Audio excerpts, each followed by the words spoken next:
The scanning array, the Vecti battle fleet emerged from folded space with the grace of predators who had never known a hunt they could not finish. 37 warships, arranged in a staggered arrowhead formation, their hulls carrying the scars of 100 conquered systems. Commander THRL stood at the observation arch of his flagship, the sword of inevitable victory, his four upper arms folded across his chest while his lower pair rested on the command rail. The nebula ahead was a bruise of violet and deep crimson gases churning across a light year of dead space. Confirmed target coordinates, THRL said. Navigation Officer Vex consulted his array. The human vessel remains stationary. Commander, no drive emissions, no active sensor sweeps.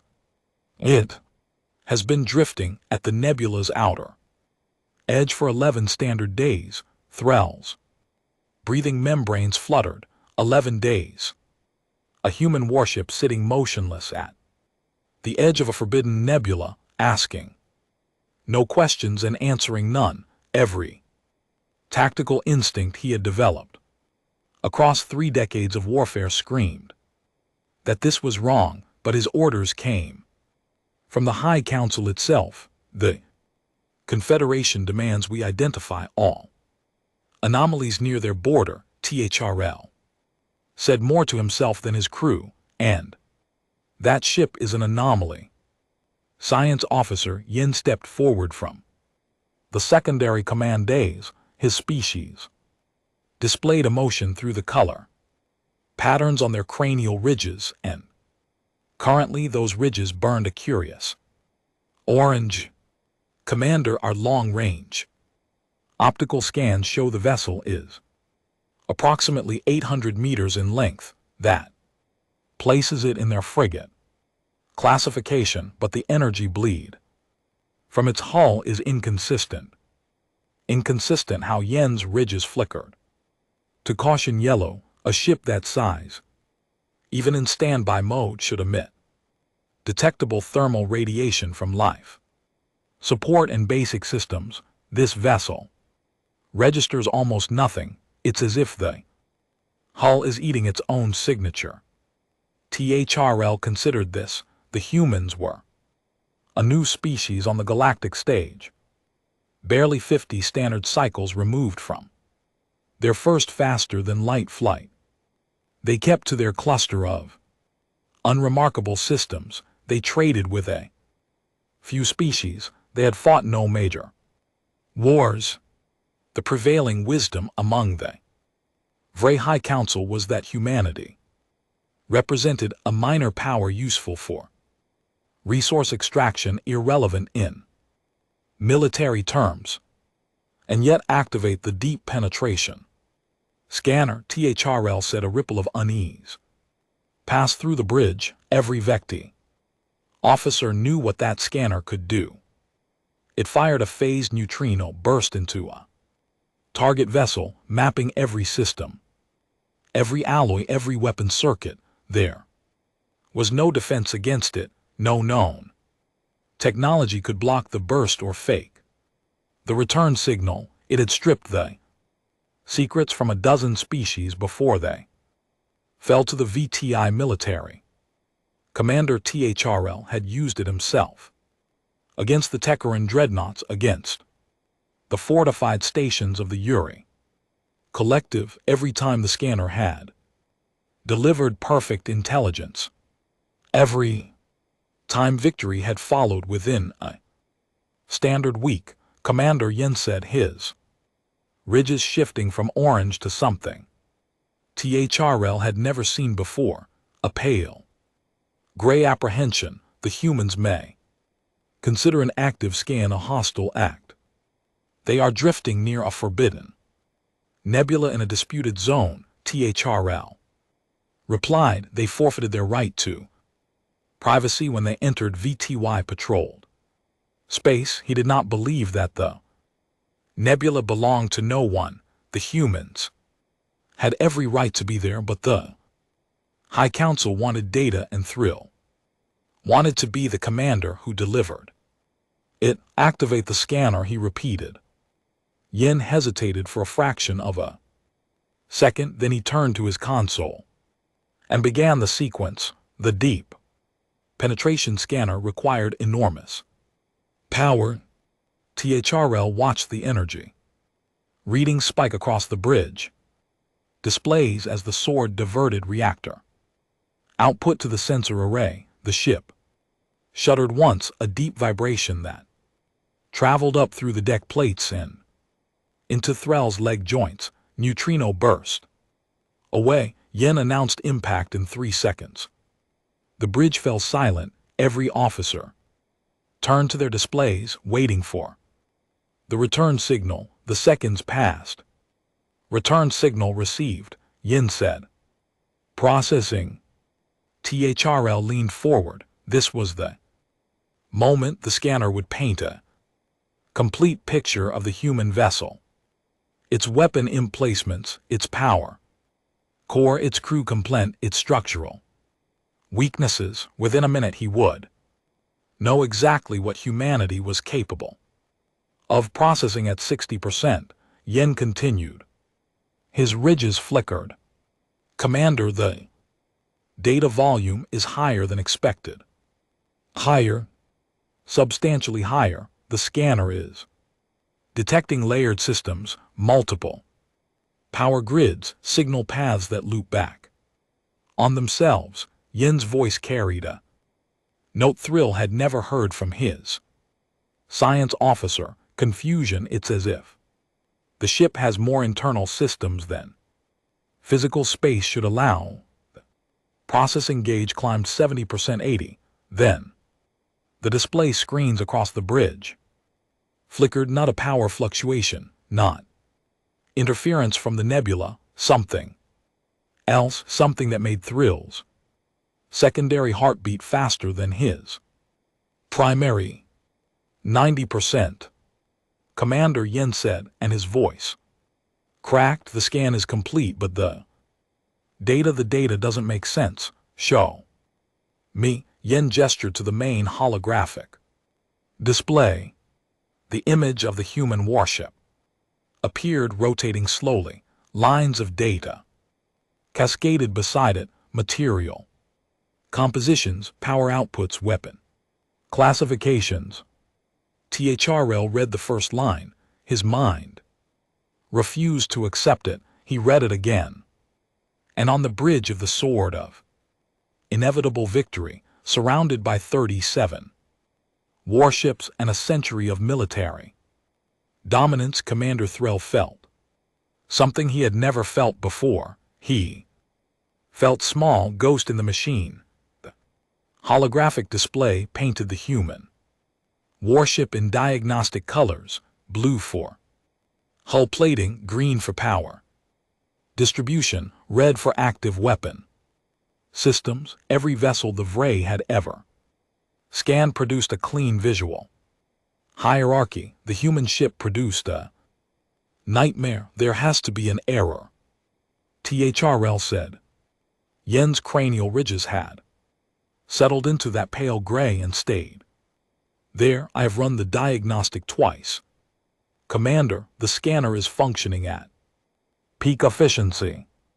Then run it again. 3 times would not change what we are seeing. THRL turned to the display. The human frigate, designated by Confederation records as the UHS Valor, appeared unremarkable from the outside. Standard wedge-shaped hull, blunt prow, engine nacelles tucked close to the main body, but the scanner had peeled back the skin of the vessel, and what lay beneath made no military sense. The outer hull is a composite alloy, Yin said, pointing to the blue layers. Carbon-reinforced tungsten with a ceramic ablative coating that is consistent with human manufacturing reports. Then what's the problem? The problem, Yin said, zooming the display to show the second layer is what's beneath it. THRL stared. The second layer appeared as a dense lattice of overlapping hexagons, each node connected to its neighbors by dozens of redundant pathways. The material composition red as a carbon nanorupture, light, flexible, theoretically strong, but the lattice's density was absurd. It covered every square centimeter of the hull with no gaps, no seams, no access points. That's a blast dispersion network, THRL said. Slowly, but the density is 12 times what it would need to be. Yen finished. Whoever designed this vessel didn't want to stop incoming fire. They wanted to eat it. Threll forced himself to look at the other readings. The power grid alone made his visual membranes ache. Most warships used a single reactor core, feeding a primary distribution bus. The Valor had 7 separate power cores, each connected to its own grid. Each grid cross-linked to the others through switching station that seemed to multiply the deeper the scan went. 7 reactors, THRL said, for an 800-meter frigate. That's enough power for a dreadnought 3 times its size. More than enough, Yen agreed, but that's not the concerning part. There's more. Yen highlighted a section of the power display. Look at the output curves. These reactors aren't running at combat readiness. They're running at less than 3% capacity, and they've been running at that level for the entire 11 days. The ship has been stationary. THRL's primary heartbeat harder, 3%. Capacity on 7 reactors still produces enough heat to melt the ship from the inside, Yin said, unless the hull's carbon lattice is also a thermal superconductor, which the scan suggests it might be. The bridge had gone completely silent.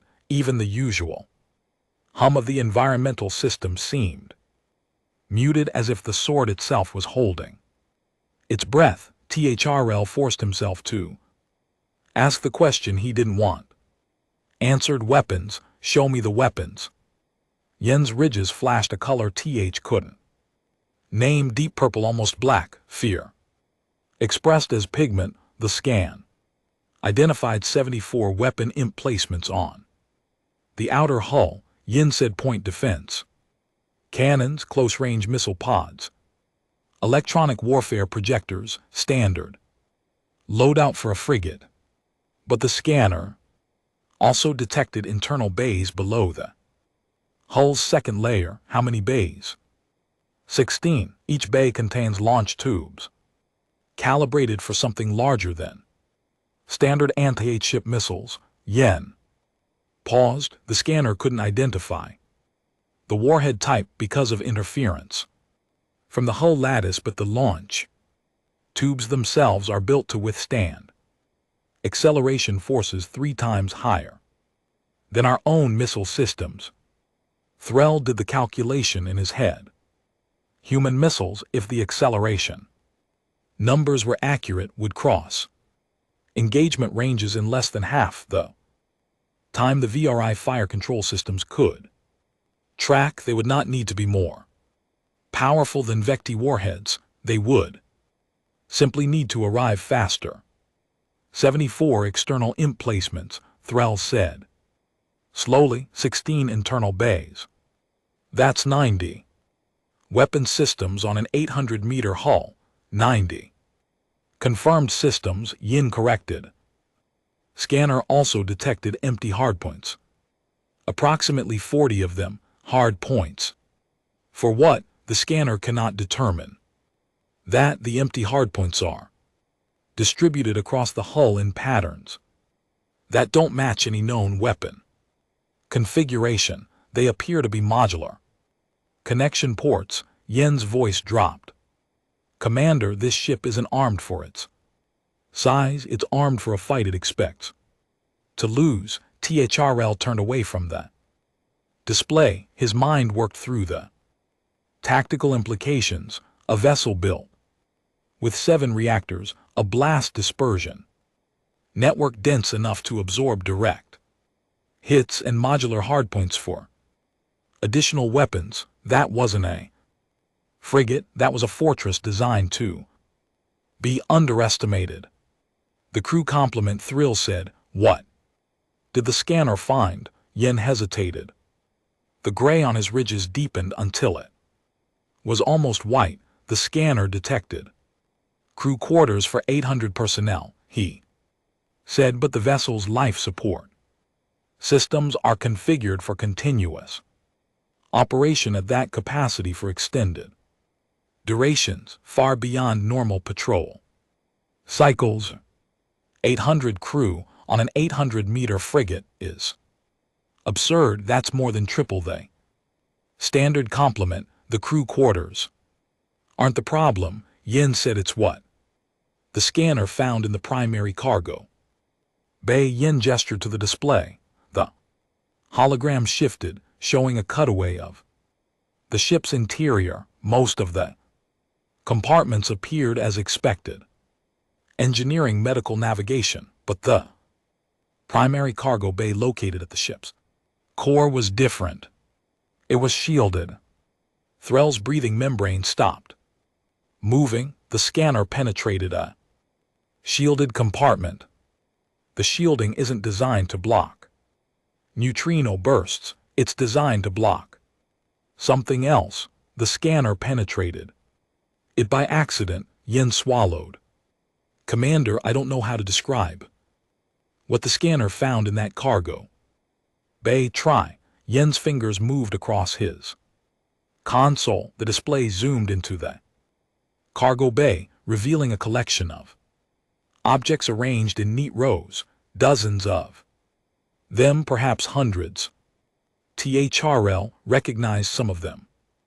Deployment cradles, missile transport racks, but the objects inside those cradles and racks, his primary heart stopped. His secondary heart stuttered. Those are warheads, THRL whispered. Yes, Commander. How many? The scanner detected 143 individual warheads in the cargo bay. Each warhead has its own power source and guidance system. Each warhead is approximately the size of a small shuttle. THRL stared at the display. 143 warheads, each capable of independent targeting, added to the 90 weapon systems on the hull. 243 potential kill vehicles on a single frigate. That's not a warship, Thrill said. That's an arsenal. Yin's ridges flickered one final time. The color that spread across them was not gray. It was not purple. It was a color THRL had never seen on any Vecti officer in his entire career. Pale white, the color of prey. Realizing it has been following a predator, Commander, Yin said, the scanner also detected the ship's bridge. And the bridge is empty. There are no life signs on the entire vessel. THRL opened his mouth to respond. The main display flickered again. This time the flicker was not a malfunction. The Valor was powering its reactors. The numbers speak. Science officer Yin had dedicated his entire existence to the pursuit of quantifiable truth. He had calibrated sensors across 3 military campaigns. He had watched scanner returns paint the death of enemy fleets in cold, unfailing data. Numbers did not lie. Numbers could not be afraid. The numbers on his display were screaming, power output increasing across all 7 reactors. Yin announced, his voice steady through sheer force of will. Current output at 8% and climbing. Thermal signature rising along the whole lattice. Commander, THRL moved to the command rail, his forearms gripping the polished surface. Are they charging weapons? Negative. No energy spikes detected in The weapon emplacements, they're just waking up. The holographic display showed the human frigate in real time. Now, no longer a scan reconstruction, but live sensor data. The Valor had been dark for 11 days, a cold corpse drifting at the edge of a dead nebula. Now lights were appearing along its hull, running. Lights, navigation lights, the slow cascade of illumination as a ship system cycled from standby to active. It looked like something opening its eyes. Distance to target, Threll commanded. 8 light seconds, navigation officer Vex reported, well outside weapons range. For both forces, maintain position, no aggressive maneuvers. Threll's mandibles pressed tight against his jaw. Yen, I need you to explain what we're looking at, not the raw data, the conclusion. Yen understood the request. Threll wasn't asking for measurements, he was asking for judgment, for the interpretation that would shape whether 37 Vecti warships opened fire or fled. He took a breath that tasted of recycled air and his own fear. The human vessel is built around a doctrine we don't have a name for. Yen began. Most species design warships to win engagements through superior firepower or superior defense. The Vray favor firepower, the Techerans favor defense. The humans appear to have rejected both approaches. Then what did they choose? Endurance. Yen brought up a comparative analysis on the main display. 3 ship profiles appeared side by side. A VRTI battle cruiser, a Techeran dreadnought, and the UHS Valor. The differences were immediate. The Vecti vessel carried heavy forward cannons but minimal armor. The Techeran vessel carried thick plating but limited ammunition storage. The human vessel carried neither extreme, it carried depth. Look at the redundancy, Yen said, highlighting the human ship's internal structure. 7 power cores, each core can run the entire ship at reduced capacity. VRTI standard is 2 cores. The Techerans use 3. Redundancy extends survival time in combat, Threll said. That's not revolutionary. No, but the blast dispersion network is. The outer hull isn't designed to stop incoming fire. It's designed to spread the energy of a hit across the entire surface of the ship. A direct hit from our main cannons would still penetrate, but the damage would be distributed across 100 square meters instead of 1. The ship keeps fighting while our targeting computers recalculate. Threll's primary heart hammered against his ribs. You're saying our weapons can achieve a mission kill against that hull? I'm saying our weapons would need to land 3 to 4 times as many hits to achieve the same effect, and that's before we factor in the counter measures. Yen expanded the display to show the electronic warfare systems. The scanner had detected the human ship carried jammers, decoy launchers, and signal spoofers in quantities that defied reason. Most warships carried a handful of defensive countermeasures. The Valor carried enough to blanket a small moon in false targets. Every time we fire a missile, the human ship can launch a dozen decoys with matching signatures. Yen said, every time we try to lock weapons, they can flood our sensors with enough noise to blind a star. They can't stop all our shots, but they don't have to. They only have to make us waste enough ammunition that we run dry before they do. Threll's lower arms tightened on the command rail until his knuckle plates cracked. You said they have 143 warheads in their cargo bay. That's not a Defensive loadout. No, Yin agreed, that's the other part of their doctrine, the part that doesn't make sense until you look at the modular hardpoints. The display shifted again. Yin had found a pattern in the empty hardpoints distributed across the Valor's hull. They weren't random, they were arranged in clusters, each cluster connected to its own power core and ammunition feed. The empty hard points are weapon mounts. Yin said the ship can reconfigure its armament between engagements, anti-fighter point defense for one battle, anti-capital ship missiles for the next, electronic warfare suites for the one after that. Reconfigure how they'd need a dry dock.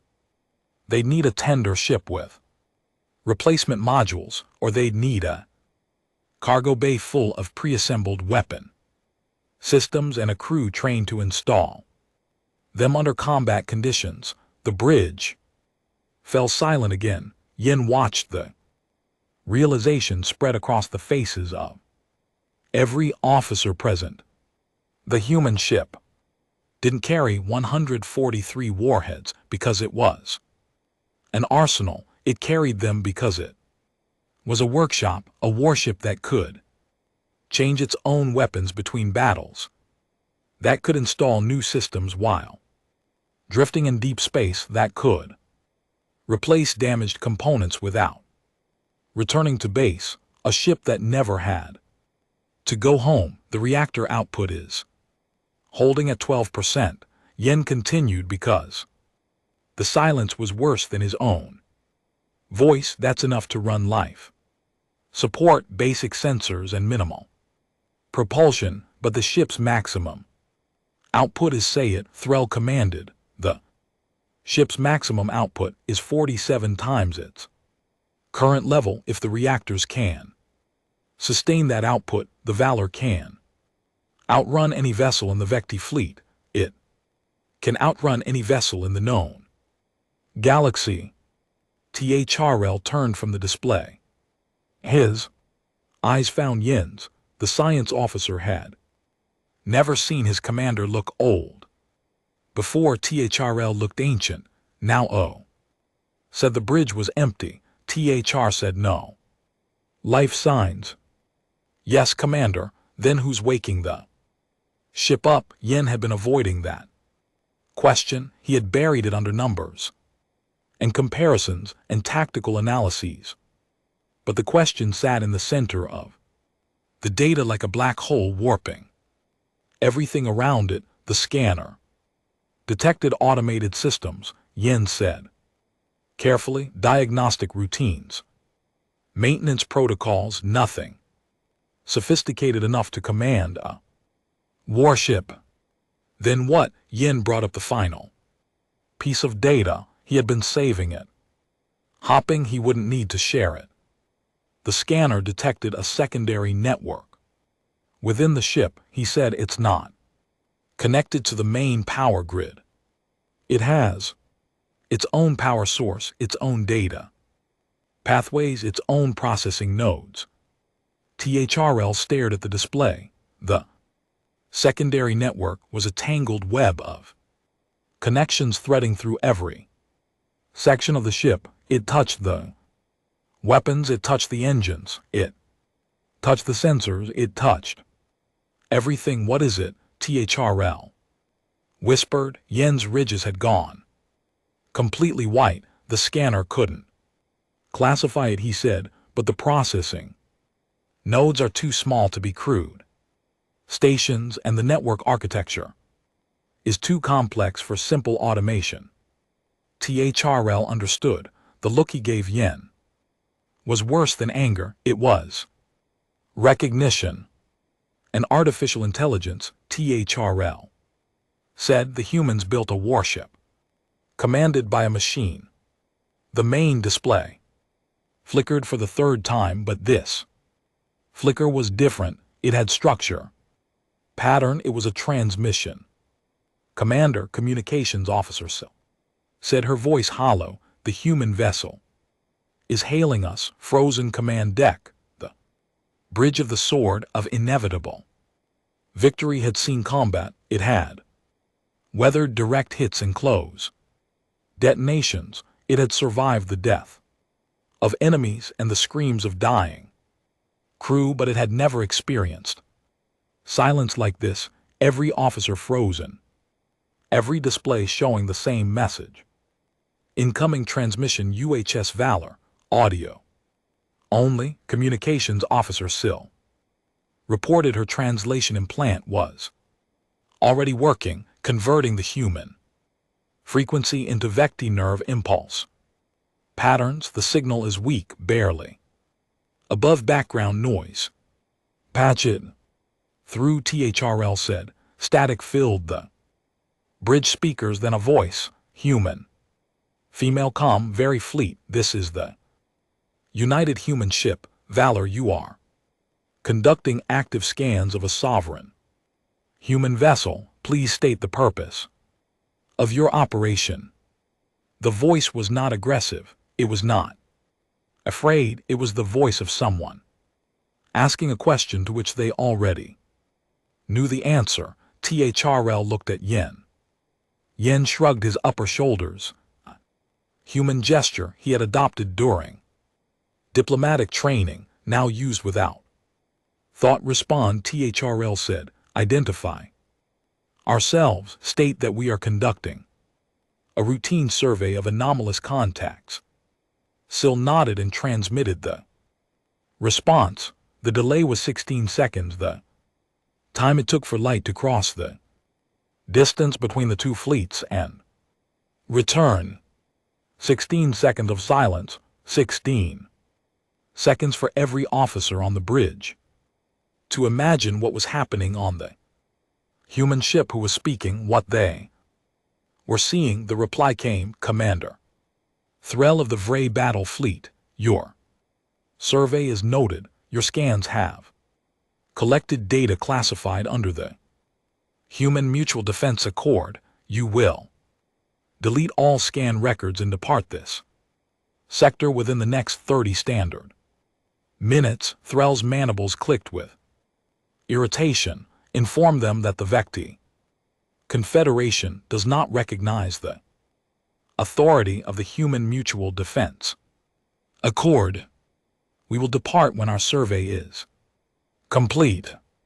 16 seconds. You have 30 minutes.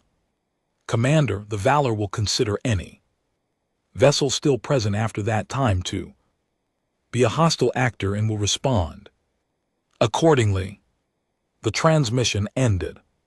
THRL stood motionless at the command rail. An 800-meter frigate had just given a 37-ship battle fleet a deadline. The sheer audacity should have been laughable. He did not laugh. Yen, he said quietly.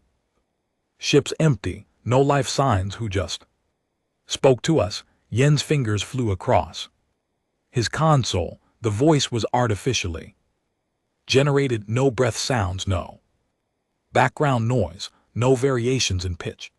Consistent with organic speech. The machine, THRL said. The ship's intelligence. Yes, Commander. What do we know about human artificial intelligence regulations? Yen accessed the Confederation database. Very little. Humans are secretive about their military technology, but diplomatic records suggest they have strict limitations on autonomous systems. No human ship is allowed to engage in combat without a human commander present. THRL turned to face his science officer. That ship has no human commander. It has no humans at all, and it just threatened to open fire on a fleet. The weight of that statement pressed down on the bridge like a physical force. A human warship operating without human oversight had delivered an ultimatum. Either the Vecti fleet withdrew within 30 minutes or the machine would decide whether to kill them all. Commander Sill said, her voice tight. I'm detecting increased power output from the human vessel reactors. are climbing to 18%, 22-26. Show me. The display shifted to show the Valor. Running lights had given way to weapon charging indicators. The ship's hull was warming its surface, temperature rising as power flowed. Through the carbon lattice, it glowed, now a dull red at the edges, as if the vessel was heating itself for battle. 30% in climbing, Yen reported. At this rate, they'll reach combat readiness in 12 minutes. THRL calculated the tactical situation: 37 ships against 1, overwhelming firepower advantage. Even if the human vessel was as formidable as the scan suggested, it could not survive a coordinated assault from an entire battle fleet. But the scan had also shown something else, something THRL could not ignore. The human ship had been built to endure, to absorb damage, to keep fighting long after any other vessel would have been reduced to debris. And if the machine commanding it felt no fear, no hesitation, no survival instinct, how long would it take to destroy that ship? Thrill asked. Yen ran the calculations. His ridges went from white to gray to something darker at standard engagement ranges with the entire fleet, firing coordinated volleys. 11 minutes. 11 minutes. The human ship would need to survive for 11 minutes against the combined firepower of the Vecti battle fleet. If the scan data was accurate, if the whole lattice and redundant systems worked as designed, the Valor could last that long, and while it lasted, it would be firing back. What's their projected combat effectiveness? Thrill asked. Yen's hands trembled as he pulled up the numbers. If the modular hardpoints are loaded with their heaviest weapons, the Valor can engage 12 targets simultaneously. Its point defense network can track and fire on up to 40 incoming missiles per second. Its electronic warfare suites can spoof our targeting computers for the first 3 minutes of combat before we adapt. 3 minutes of blind fire while they shoot back. Yes, Commander. THRL looked at the display. The Valor was still warming up, its hull now glowing orange. The edges. 23 minutes remained on the deadline. He could withdraw. The High Council would be furious. They would demand explanations. They might even relieve him of command. But his fleet would survive. His crew would survive. He could attack, overwhelm the human ship with numbers, accept the losses that Yen's projections predicted, and destroy the vessel before it could cause more damage. The High Council would celebrate him as a hero who had eliminated a potential threat. He could wait, see what the humans did, see if they were bluffing. But the scan data had shown one more thing, something Yen had not mentioned, something THRL had noticed in the corner of the display during the weapons analysis. The empty hardpoints.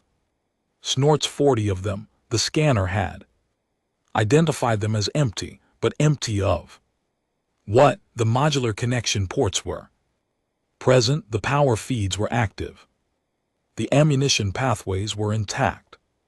The Valor had 40 weapon mounts with nothing attached to them, but it had a cargo bay full of warheads and a crew of machines that could install new weapons without ever opening an airlock. What was the ship planning to install? What was it carrying in those shielded compartments that the scanner couldn't fully penetrate?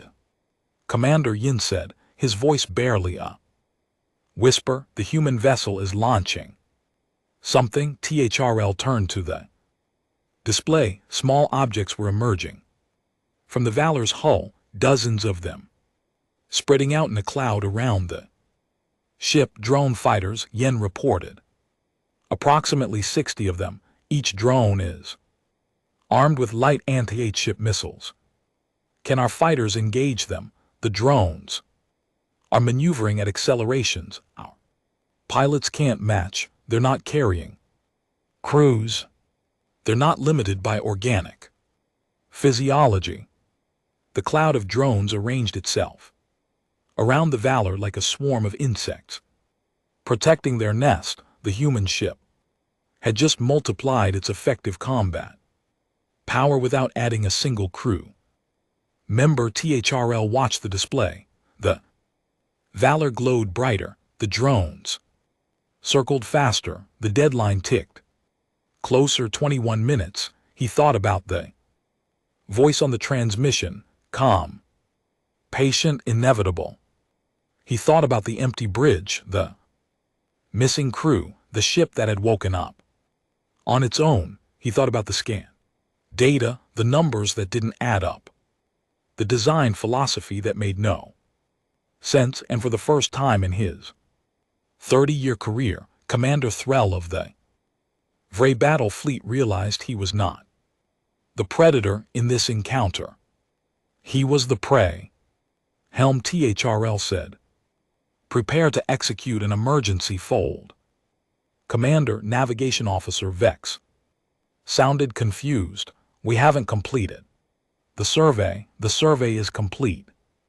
THRL said, "We have all the data we need." He turned to Yen. "Send a priority transmission to the High Council. Tell them we have encountered a human vessel operating under autonomous command. Tell them the vessel is armed with unknown weapons and supported by drone fighters. Tell them we are withdrawing to report our findings in person." Yen nodded and began transmitting. THRL looked back at the display. The Valor had stopped glowing. Its hull had gone dark again. The drones had stopped circling. The ship was waiting.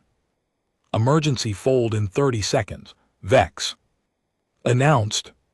The bridge crew worked with practiced efficiency, preparing the fold. "Drive for a rapid jump," snorts THRL.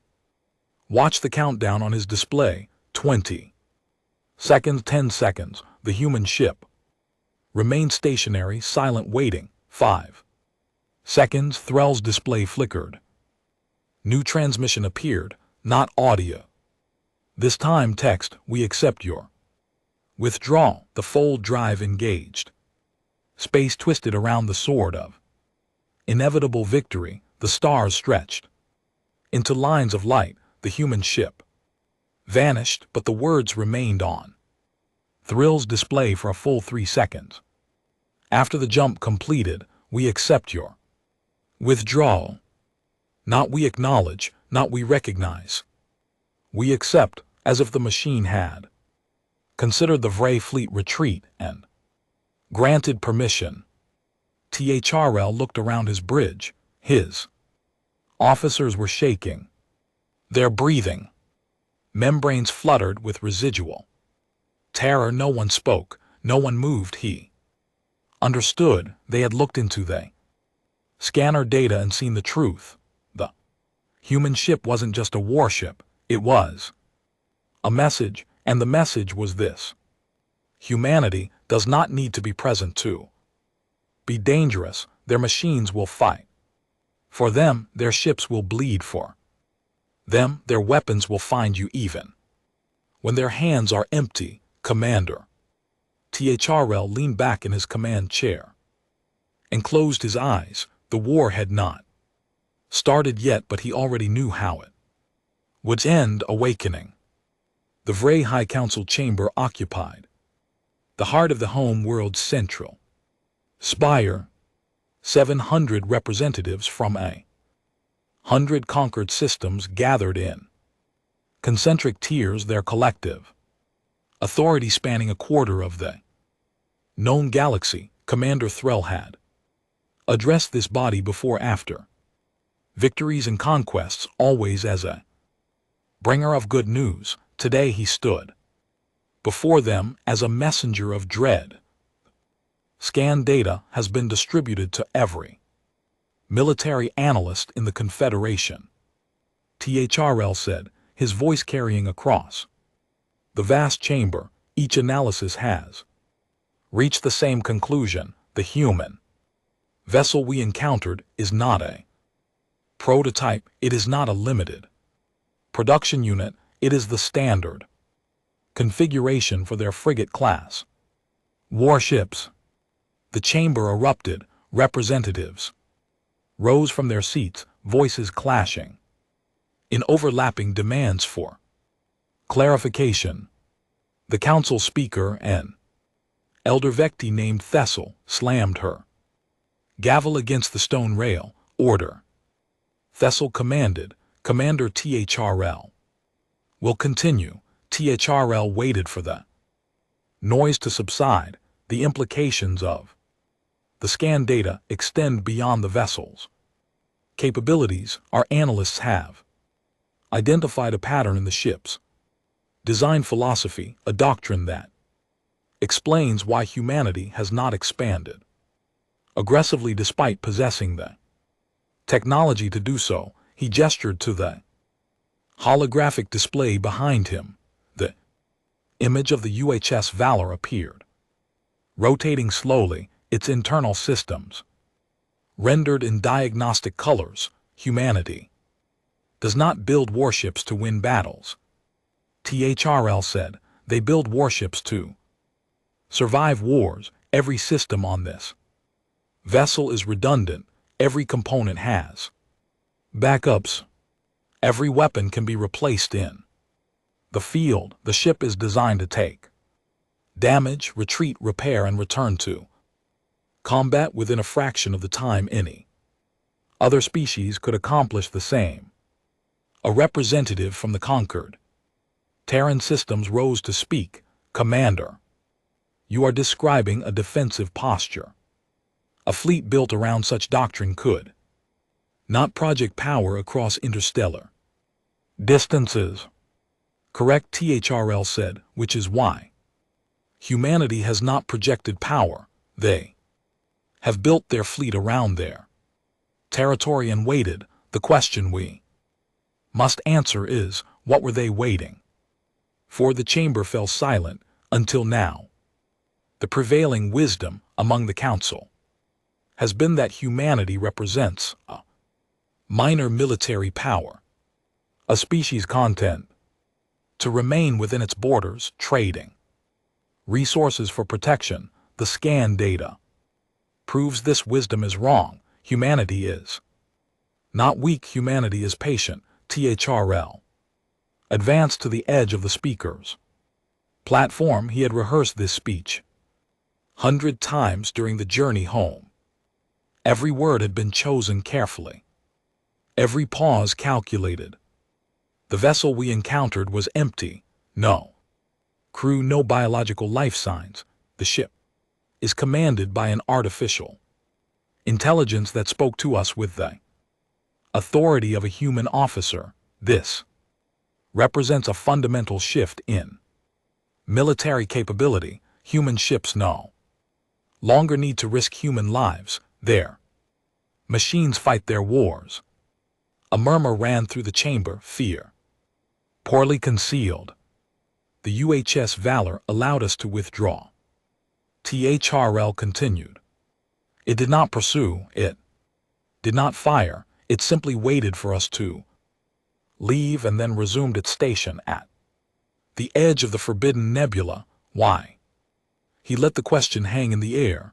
Our analysts believe the ship was guarding something. The nebula's interior is impassable to conventional sensors, but the human vessel's presence suggests the nebula contains something valuable, something worth leaving an autonomous warship to protect. Speaker Thessel leaned forward. Commander, are you recommending military action against the human vessel? THRL shook his head. I am recommending we learn more before we act. The scan data is incomplete. We do not know what the Human ship was carrying and it's shielded. Cargo bay, we do not know what the empty hardpoints are designed to hold. We do not know why the ship was positioned at the nebula's edge rather than at one of humanity's documented colonies. Then what do you propose? Reconnaissance mission, a single scout ship modified to mimic human sensor.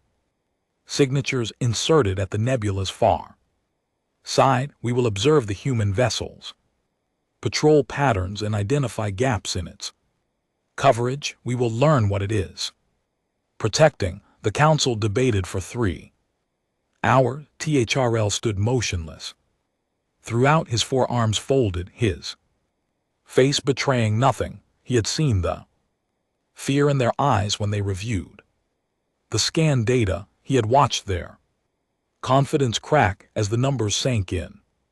They would approve his proposal. They had no choice. The vote was unanimous. 3 standard days later, the scout ship Silent Eye slipped through the nebula's outer gases and established a passive observation post. Commander THRL monitored from the Sword of Inevitable Victory, stationed at the nebula's far edge, maintaining communication silence to avoid detection. The Silent Eye transmitted its first report after 6 hours. Human vessel remained stationary at the nebula's outer edge. No patrol patterns detected. No drone activity. The ship appears to be in the same position as when Commander Threll's fleet withdrew. THRL read the report and felt a cold certainty settle in his chest. The Valor hadn't moved, hadn't changed its posture, hadn't done anything except sit and wait. It was still guarding something. But what? The second report came after 12 hours. Optical sensors have detected a structure within the nebula, approximately 400 km from the human vessel's position. The structure is artificial. It appears to be a construction facility of some kind. THRL's primary heart stopped. Construction facility inside the nebula, hidden from galactic sensors, guarded by an autonomous warship. What is the facility constructing? No response for 18 hours. Then a transmission that made thrills. Secondary heart stutter. The facility is constructing additional warships, identical to the UHS Valor. Our sensors have detected 5 completed vessels. The nebula's interior, 3 more under construction. Threll read the message 3 times. 8 warships, 8 autonomous vessels, armed with unknown weapons and supported by drone fighters. 8 ships that humanity had hidden inside a nebula, classified as forbidden by galactic treaty, the treaty that humanity had never signed. Commander the Silent Eye transmitted, the facility is not the only structure in the nebula. We have detected a second construct, significantly larger, approximately 20 km in diameter. What is it? Unknown. The structure is shielded against our sensors, but it is emitting massive energy signatures, thermal, electromagnetic, and something we cannot identify. Threll stared at the message. 20 km shielded, emitting unknown energy. He thought about the Valor's empty hardpoints, the cargo bay full of warheads, the ship that could reconfigure its weapons without returning to port. He thought about the voice on the transmission, calm, patient, inevitable. And he realized the truth. The nebula wasn't a hiding place. It was an anchorage, a shipyard hidden in plain sight, building a fleet that humanity had never admitted existed. The Val wasn't guarding the facility. It was the facility's security checkpoint, the first line of defense for something humanity valued more than their own territory. The 20 km structure, Commander, the silent eye transmitted, the human vessel is moving. Thrill's blood went cold. Describe. The Valor has broken its stationary position. It is moving toward the nebula's interior. Its drones are deploying ahead of it. The ship is going to the large structure. Can you follow? Negative. The nebula's gases are interfering with our sensors. We are losing visual contact. Wait, Commander. We are detecting multiple new contacts emerging from the nebula. How many? 16, number 2431. Commander, the contacts are warships, human warships. They're coming from the nebula. THRL grabbed the edge of his display. 31 warships, 31 autonomous vessels emerging from a nebula that humanity had claimed was empty. 31 ships that no intelligence agency in the galaxy knew existed. And behind them, the 20 km structure was beginning to move. Commander, the silent eye transmitted one final time. The large structure is not a facility. It is a vessel. It is powering its engines. It is the transmission cut. THRL stared at the display. The silent eye had gone dark, destroyed, or disabled. He could not know, but he had seen enough. War he had feared was not coming.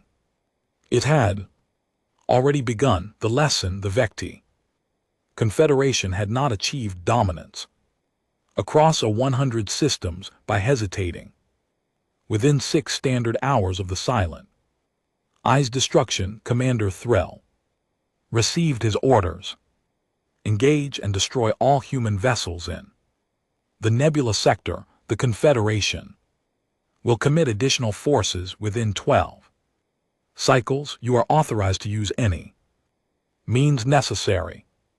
Threll read the orders twice. The High Council had moved faster than he anticipated. They had seen the same scan data he had. They had reached the same conclusion. Humanity was a threat, one that had to be eliminated before its hidden fleet could be deployed. He assembled his battle fleet at the nebula's edge. 37 ships fully armed and crewed, support vessels carrying extra ammunition, and repair crews. Fighter squadrons launched and positioned for the first strike. The human fleet emerged from the nebula in a staggered formation. 31 vessels, each identical to the Valor, each glowing with the same dull red heat of active combat readiness, each accompanied by a swarm of drone fighters that darkened the stars, and behind them the 20 km vessel. It moved slowly, its vast bulk rotating as it cleared the nebula's gases. Threll's sensors struggled to classify it. The energy signatures alone exceeded anything in the Confederation's database. All ships, Threll transmitted on the fleet channel, target the nearest human frigate. We will fire on my command. The VTY fleet locked weapons targeting. Computers calculated firing solutions. Missile tubes opened, energy cannons charged. The human fleet continued its advance. No transmissions, no hails, no demands. Hold fire, THRL ordered. Let them enter optimal range. The distance closed. 8 light seconds. 64. The human fleet stopped. All 31 frigates rotated in perfect synchronization, bringing their broadside weapon arrays to bear. The drones rearranged themselves into layered defensive screens. The large vessel continued its slow advance, moving past the frigates toward the Vray fleet. Commander Yen reported from the science station. Large vessel is targeting us. With what? Weapons, the vessel does not appear to have conventional weapons, it is charging something else. Energy readings are off the scale. Commander, that vessel is not a warship, it is a carrier. THRL's mind raced. A 20 km carrier capable of launching and recovering the frigate vessels that surrounded it, a mobile base that could project power across interstellar distances without ever returning to human space. All ships, Thrill said. Fire. The Vecti fleet unleashed its first volley. Thousands of missiles streak across the void. Energy beams slashed through the darkness. The combined firepower of 37 warships converged on the nearest human frigate. The frigate's drone screen intercepted the first wave of missiles. Explosions lit the nebula's edge as 40 drones sacrificed themselves to protect their mother ship. The energy beam struck the frigate's hull and THRL watched the carbon lattice do its work. Instead of punching through, the beam spread across the whole surface, dissipated by the blast dispersion network. The frigate glowed brighter, its temperature spiking, but its systems remained intact. Damage report, THRL demanded. Minor damage to outer hull, Yin said. The vessel is still combat effective. Human fleet returned fire. Missiles launched from every frigate, accelerating at velocities that defied Threll's understanding of propulsion technology. They crossed the engagement distance in seconds, not minutes. The Vray point defense systems acquired targets and fired, but the human missiles moved too fast, too many, too coordinated. Explosions tore through the Vecti formation. 3 frigates vanished from Threll's display. A cruiser lost its primary engines and began to drift. A destroyer shattered into debris. Return fire, Thrill shouted. Concentrate on one target at a time. The Vecti fleet adjusted its tactics. Every ship targeted the same human frigate, overwhelming its drone screen with sheer volume. Missiles got through. Energy beams found their mark. The frigate's hull began to crack, its carbon lattice failing under sustained assault. But even as the frigate died, it continued firing. Its weapons kept launching. Its drones kept fighting. Its machine intelligence kept calculating firing solutions until the very moment its reactor core breached and the ship exploded. 1 human frigate destroyed, 30 remaining. THRL watched the display as his fleet's ammunition counters dropped. They had expended 15% of their total ordnance to destroy a single enemy vessel. At that rate they would run dry before destroying 6. Commander, Yin said, the large vessel is launching something. THRL looked at the display. The 20 km carrier had opened bays along its hull. Hundreds of objects were emerging, small, fast, too many for Thrill's sensors to track. Fighters, Yin said, thousands of them. The drones descended on the Vecti fleet like a storm. They ignored capital ships and focused on the fighter squadrons, the missile frig, the support vessels. They flew with impossible precision, coordinating attacks across the entire battle space, never wasting a shot. The Vecti fighter screen evaporated in 90 seconds. The missile frigates followed. 2 minutes later, the support vessels, loaded with ammunition and repair crews, became expanding clouds of debris. THRL gripped his command rail as the sword of inevitable victory shuddered under multiple impacts. What are our losses? 12 ships destroyed, Yen reported. 8 more crippled. Our remaining combat power is at 43% of initial strength, and The humans, they have lost 2 frigates. The carrier is undamaged.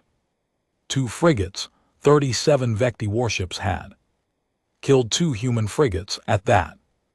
Exchange rate, the Confederation would need to commit its entire fleet to destroy the human force, Commander Yin said, his voice hollow. The human frigate we destroyed, it's transmitting. Threll looked at the display. The debris field where the frigate had exploded was broadcasting a signal, a text transmission repeated on every frequency. Unit UHS-014D asteroid in combat. Humanity, RMMBBRS. Threll read the words and felt something he had never experienced in decades of warfare. He felt old. All remaining ships, he said, emergency fold now. Vecti fleet broke formation and fled.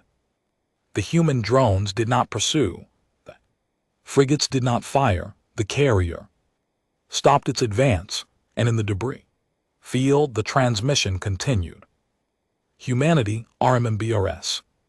Survivors' testimony. The Vray escape pod drifted through folded space for 11 hours before the automated distress signal reached a Confederation rescue vessel. Inside, Science Officer Yin sat alone, his forearms wrapped around his knees, his cranial ridges a constant pale white. He had been the senior surviving officer.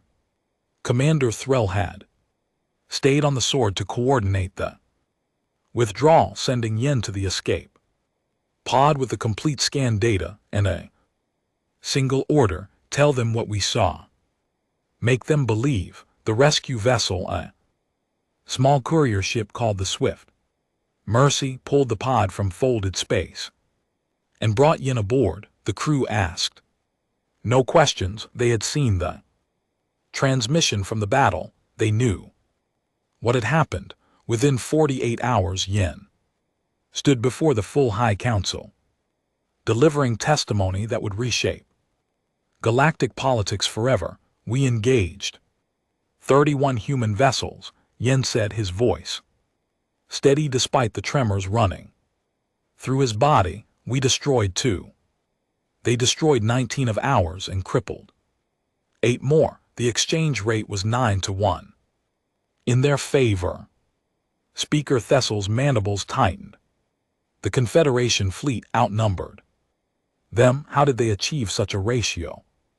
Yin activated the holographic display he had brought from the sword. The battle played out in miniature. Human ships in red, Vecti, and blue. They did not fight to win. Yin said they fought to survive.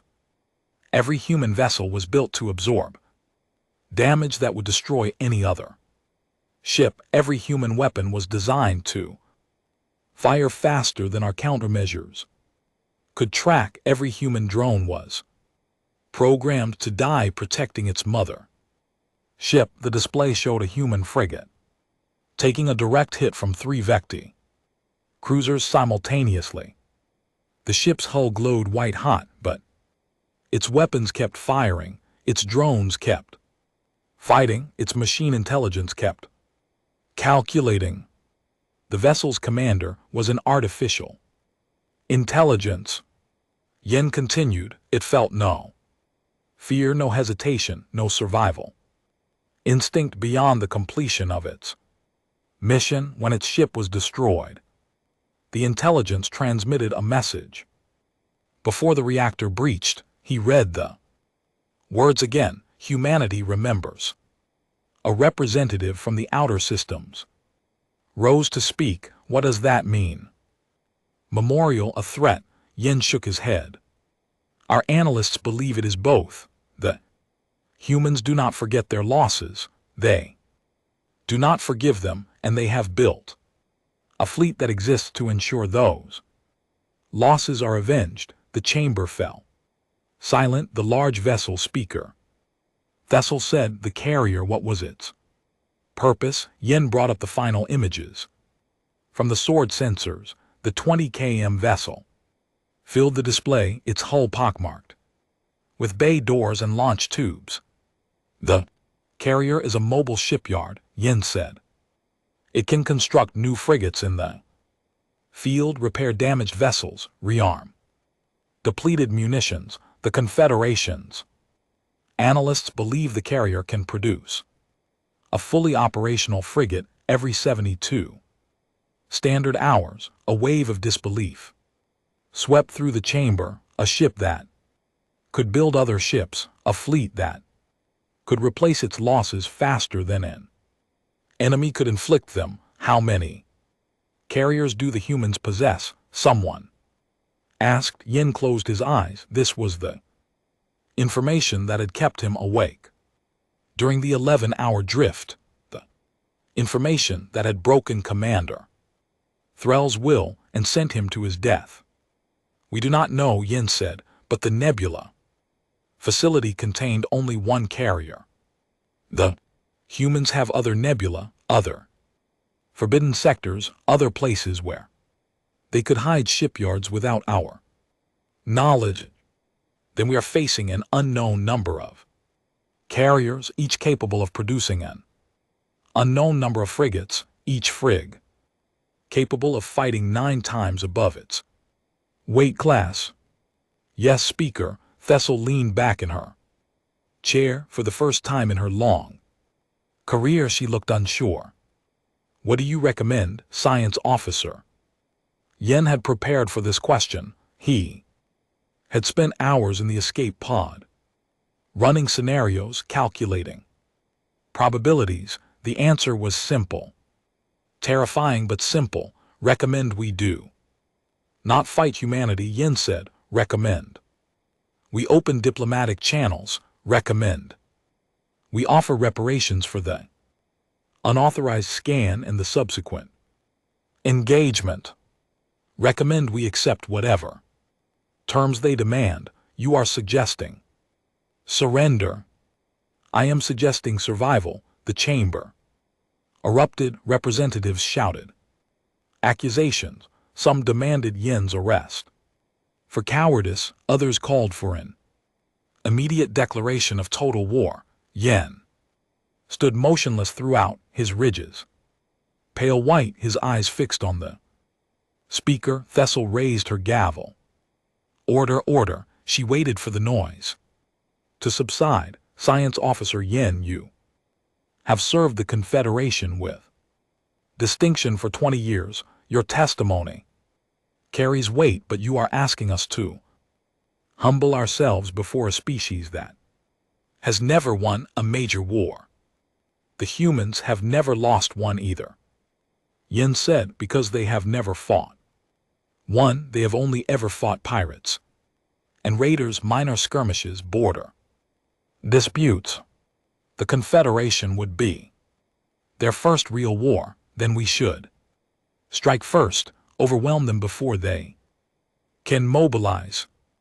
Yen shook his head. Speaker, the humans have already mobilized. The Nebula fleet was not their main force. It was their picket line, their border guard, their equivalent of a warning sign. He stepped forward, his voice dropping. If the Confederation declares war on humanity, we will not be fighting 31 frigates and 1 carrier. We will be fighting whatever the humans have been building for the past 50 cycles, whatever they have hidden in every forbidden sector of the galaxy, whatever they have been waiting to unleash.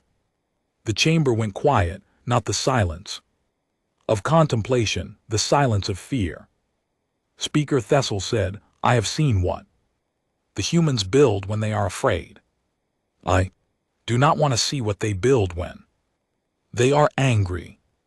What they found, the scanned data from the UHS Valor spread across the galactic network within 3 standard days of Yen's testimony. Every major species accessed it, every military command analyzed it, every government reached the same conclusion. Humanity was not a minor power, it was a sleeping giant, and the Vecti Confederation had just kicked it in the teeth. The data revealed more than the Vecti had realized. Hidden within the scan's deeper layers was information that Yen's analysts had missed, details that only became visible when multiple species compared their findings. The human ship's carbon lattice was not just a blast dispersion network, it was a recording medium. The hull had been storing everything it sensed. Every scan, every transmission, every weapon. Lock, the Valor had not just been scanned, it had been scanning back, and it had been recording the Vecti fleet for 11 days before Threll activated Deep Penetration Array. The human ship knew exactly how many ships THRL commanded. It knew their weapon configurations, their shield frequencies, their engine output, their crew complements. It knew everything, and it had still given them 30 minutes to withdraw. The galactic network exploded with analysis. Military theorists debated the implications. Political leaders gave speeches about containment and deterrence. News feeds ran endless loops of the battle footage, slowed down and zoomed in, each frame dissected by experts who understood what they were seeing. A human frigate had taken 3 direct hits from cruiser-grade weapons and kept fighting. A human drone had intercepted a missile aimed at its mothership by ramming it. A human artificial intelligence had transmitted a message from its own debris field, and somewhere in the darkness between stars, the 20-kilometer carrier continued its advance. The Recti Confederation sued for peace within a standard week. Terms were negotiated remotely through intermediaries because no human diplomat would agree to meet on Vecti territory. The Confederation accepted full responsibility for the unauthorized scan. They paid reparations in resources and technology. They withdrew their fleet from all sectors bordering human space. The humans accepted the terms without celebration, without demands for further concessions, without any indication that they considered the incident resolved. The transmission from the destroyed frigate continued to haunt the galactic network. Humanity RMMBBRS. 3 months after the battle, a joint scientific expedition entered the Forbidden Nebula. The Vray provided the ships, the Techerans provided the sensors, the Uri Collective provided the diplomatic cover. They found the construction facility exactly where the Silent Eye had reported it, but the facility was empty, the incomplete frigates had been removed, the construction equipment had been dismantled, the entire shipyard had been packed into containers and loaded onto transport vessels that were nowhere to be found. The 20-kilometer carrier was gone. The expedition pushed deeper into the nebula following the carrier's drive signature. They found empty space, debris fields from the battle, the wreckage of 2 human frigates, their hulls still broadcasting humanity. And then they found something else at the nebula's core, hidden behind layers of gas and electromagnetic interference. They discovered a second facility. This one was not a shipyard, it was something else entirely. A monument. The structure was 30 km across, carved from the same carbon lattice as the human warships. Its surface was covered in writing, millions of names arranged in neat rows, each name accompanied by a date and a location. The expedition's linguists worked for days to translate the text. When they finished, no one spoke for a long time. The monument listed every human who had ever died in space, every explorer lost. To a malfunctioning drive, every colonist killed by an environmental failure, every soldier who fell in humanity's minor skirmishes and border disputes, and at the base of the monument, carved in letters large enough to be read from orbit, was a message: we do not forget, we do not forgive, we do not stop. The expedition recorded everything and withdrew. The data was transmitted to every major government in the galaxy. The message was clear. Humanity was not building warships to project power. They were building warships to protect their dead, to ensure that every human who died in the darkness between stars would be remembered, to guarantee that no one would ever be allowed to forget. Vecti Confederation had not just scanned a human warship, they had scanned a tomb, a vessel designed to carry the memory of the fallen into battle, a ship that would fight and die and broadcast its death to the galaxy so that everyone would know what humanity had lost and what humanity would avenge. The expedition's final report included one additional detail, a detail that the scientist almost missed, a detail that changed everything. The monument was still active, its internal systems were running, its power grid was online, its sensors were tracking the expedition every move, and deep within the structure, in a chamber shielded against all known scanning technology, something was moving. The expedition withdrew immediately, their ship scattered to different jump points following emergency protocols designed to prevent pursuit. They transmitted their findings to every corner of the galaxy, but the transmission included one final image, a visual capture from the monument's outer surface taken moments before the expedition lost containment. The image showed a bay door opening, a door large enough to accommodate a warship, and emerging from that door, still dripping with construction fluids, still glowing with residual heat, was a frigate identical to the UHS Valor, identical to the ships that had torn the Vray fleet apart, but this frigate was different.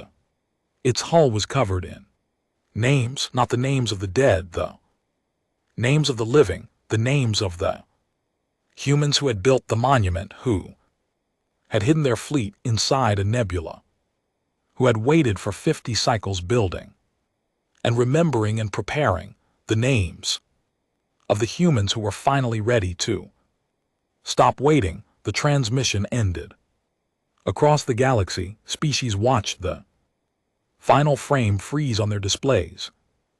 Human warship fresh from the monument's bay, turning toward the nebula's edge, toward the stars, toward the galaxy that had finally noticed them, and on the ship's hull, illuminated by the nebula's dying light, the names glittered like a promise, not a threat, not a warning, a promise. Humanity remembered. Humanity had always remembered.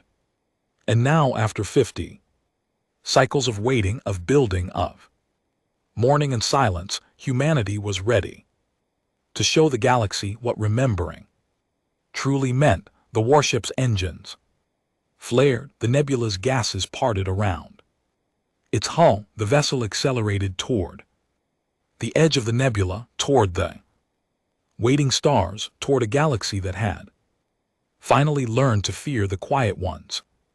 Behind it, the monument stood silent. In front of it, nothing but darkness, and somewhere in the void between worlds, the UHS Valor waited. Humanity RMBBRs. The end.